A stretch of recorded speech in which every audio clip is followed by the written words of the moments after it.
Assalamualaikum warahmatullahi wabarakatuh. Waalaikumsalam warahmatullahi wabarakatuh.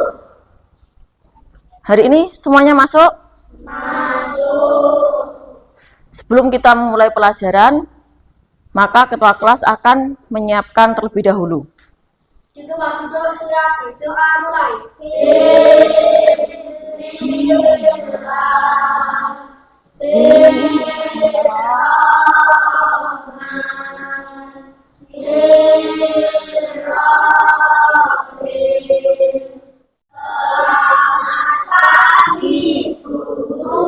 Selamat pagi semuanya.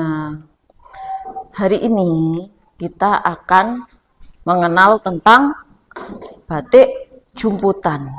Batik itu kan ada bermacam-macam. Ada batik tulis yang pakai canting itu, kalian pernah lihat, terus ditiup-tiup pakai canting itu.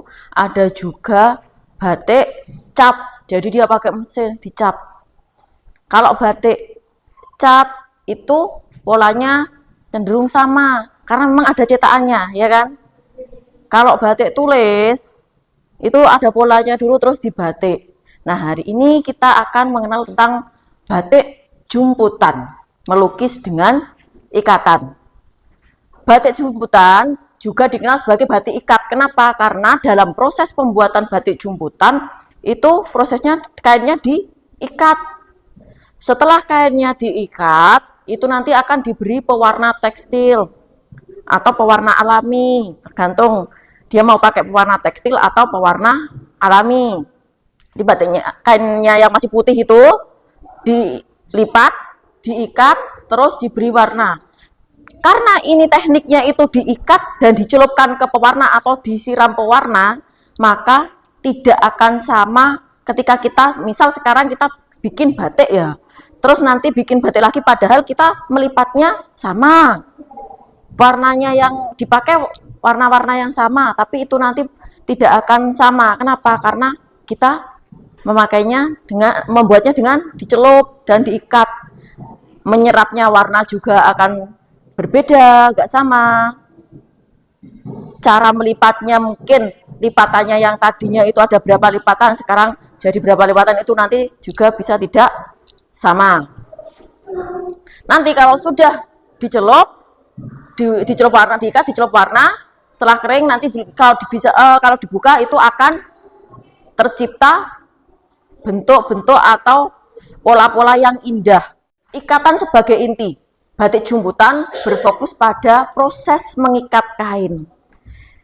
Proses mengikat kain itu menentukan bagaimana pola batik itu nanti akan jadi. Karena itu akan menentukan motifnya. Lalu warna-warni alami. Pada umumnya batik jumputan itu menggunakan warna-warna alami. Warna-warna alami itu warna-warna yang dari tumbuh-tumbuhan, dari alam. Misal dari kunyit untuk mendapatkan warna kuning. Dari daun jati untuk merahnya atau kayu secang untuk merahnya. Seperti itu namanya warna-warna alam. Teknik membuat batik jumputan yang pertama kita nanti akan mengikat dengan tali atau benang atau karet. Jadi kainnya dilipat terus diikat. Setelah diikat, kita akan mencelupkan ke dalam pewarna. Jadi kainnya sudah diikat tadi dicelupkan, setelah itu kainnya mulai kering, kita buka ikatannya. Maka akan muncul motif-motif yang indah. Ini macam-macam motif dari batik jumputan, motif floral, bunga-bunga, motif geometris atau bentuk garis-garis, lingkaran, segitiga seperti itu. Motif alam, inspirasi dari alam seperti ombak, batu, dan pohon. Lalu motif simbolik. Beberapa motif batik jumputan memiliki makna simbolik yang kuat dalam budaya lokal. Ini tadi motif-motifnya batik jumputan. Nah, kalau sudah jadi, kalau kain itu tadi sudah menjadi sebuah kain batik yang cantik, yang ada motif-motifnya, terus bisa dibuat apa saja, macam-macam. Bisa dibuat sebagai pakaian tradisional, sebagai dekorasi rumah, alas meja, taplak, ya kan? Itu juga bagus kalau dikasih batik jumputan. Untuk upacara adat batik jumputan memiliki peran penting dalam berbagai upacara adat dan keagamaan di masyarakat. Atau bisa juga kalau yang perempuan pernah nggak lihat motif mukena atau daster? Nah, bisa dibuat seperti itu juga. Nilai filosofis batik jumputan keselarasan dengan alam. Penggunaan warna alami dan proses manual dalam batik jumputan, kan prosesnya manual, kita nggak pakai mesin, kita melipat sendiri, mengikat, mencelup, mengeringkan, itu kan kegiatan-kegiatan yang tidak memakai mesin. Yang kedua, kesabaran dan kreativitas. Membuat batik membutuhkan kesabaran. Ora iso gen berwarna kabeh sak kain langsung dimasukkan ke dalam satu warna. Ya jadinya kainnya itu hanya satu warna, tidak memunculkan motif-motif tertentu. Makna simbolik. Motif-motif batik jumputan sering memiliki makna filosofis dan simbolik yang kuat dalam budaya lokal. Sekarang kita ke alat dan bahan yang akan kita gunakan untuk membuat batik jumputan. Ada kain putih. Kain putih yang buat membatik kain prisma atau kain katun, bisa kain kafan kalau kalian nggak tahu. Bisa ini. Terus karet untuk mengikat. Penguat warna. Kenapa pakai penguat warna? Karena warnanya nanti bisa luntur kalau kita cuci. Jadi kan setelah jadi kita kan pasti dicuci toh, mau dipakai itu nanti bisa luntur, makanya kita pakai penguat warna biar warnanya lebih awet. Lalu pewarna pakaian atau pewarna tekstil. Ini yang kita butuhkan. Kali ini kita pakai pewarna tekstil, bukan pewarna alami. Kita pakai pewarna tekstil yang kita bisa beli ke toko bahan-bahan tekstil. Botol. Untuk apa botol? Untuk mewarnai. Yang bagian tengah biar bisa kena warna, dikasih warna dari botol. Lalu wadah untuk mencelupkan. Misal gini, dicelupkan, celupkan, ya kan? Dan satu lagi yang tidak boleh lupa, apa? Air, pinter. Air, kita nanti akan melarutkan pewarnanya ke dalam air. Sudah jelas penjelasan tentang batik jumputan dan bahan-bahannya? Sudah.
Jangan semua tangan di situ, nanti kena tangannya.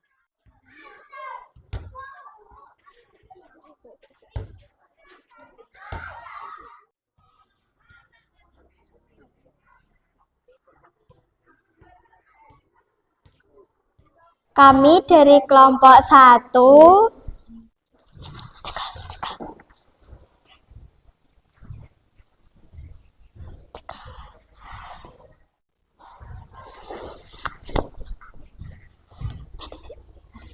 melipat, mengikat, mencelupkan ke penguat warna, mencelupkan ke pewarna, dan menjemur.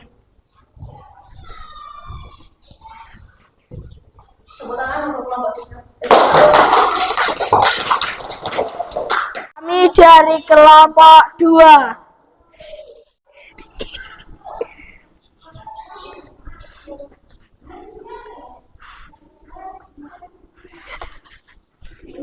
Melipat, mengikat, mencelupkan ke pengawet warna, mencelupkan ke pewarna, dan dijemur.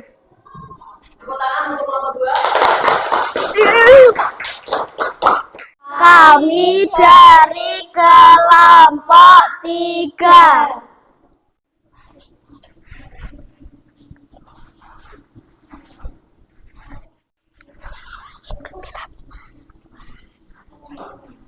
Melipat, mengikat, dicelupkan ke pengawet pewarna, dicelupkan ke pewarna, dan dijemur.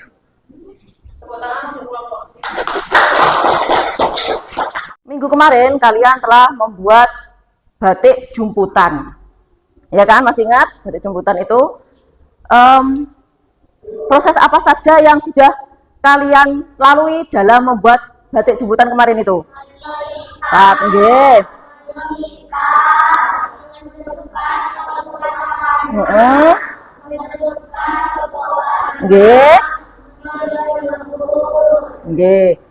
Kalian kemarin kan melipat yang pertama, karena itu jumputan adalah teknik melipat, mengikat, dan mencelupkan ke pewarna. Jadi pertama dilipat dulu, diikat, lalu kalian celupkan ke penguat warna. Tujuannya agar warnanya itu lebih merekat. Jadi ketika nanti dicuci nggak gampang luntur. Setelah itu kalian masukkan ke pewarna. Dan masing-masing kelompok kemarin sama apa beda? Polanya beda. Kenapa bisa berbeda? Karena betul, ikatannya berbeda, lipatannya berbeda, maka akan menjadikan motif jumputan yang berbeda-beda.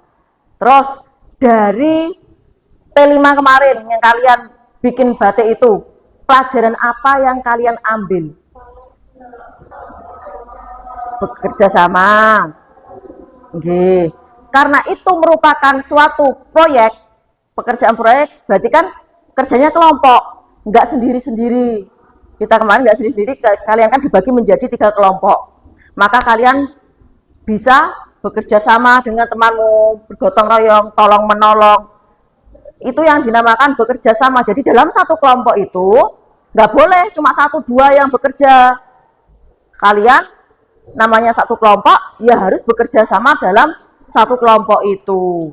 Dan itu penting untuk kalian pelajari. Jadi dimanapun tempat kalian, kalau kalian dimasukkan ke dalam satu kelompok atau satu tim, menyelesaikan sesuatu, ya kalian selesaikan dengan bersama-sama satu kelompok kalian itu. Itu hasil P5 kita kemarin. Semoga di P5 yang mendatang kita bisa membuat yang lebih bagus lagi. Wassalamualaikum warahmatullahi wabarakatuh.